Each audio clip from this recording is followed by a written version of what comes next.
When I first opened the store, my first store, I started making ice cream. The first ice cream I made was coconut. Why? I don't know. But it's still the #1 flavor, in my opinion, in the world. The coconut ice cream. What? You don't like coconut? Well, that's good. I said coconut, you're like this. Ew! The coconut ice cream that I make, which you will make, by the way, even if you don't like it, you'll have to have it. You have to have it. I would say, well, right now it's about 650 stores I've put into business who've taken my class. I would say out of 650 have coconut ice cream. It is that good. It's ridiculously good. Anyway, so I first opened the store, and I made a flavor called Frankenstein. The reason I made Frankenstein is I had all these leftover things, chips and whatever, other stuff. I had a bunch of stuff left over. I said, let's put in ice cream.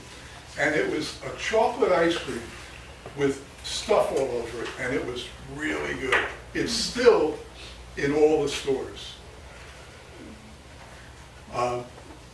Anyway, after Frankenstein was such a big hit, it was the top of the list under coconut.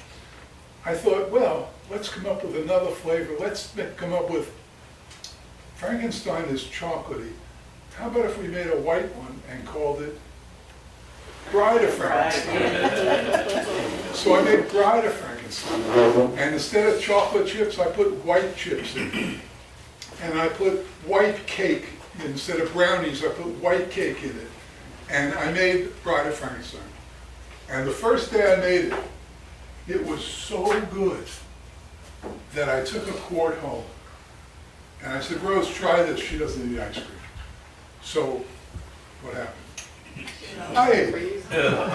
And I ate the quart of Bride of Frankenstein.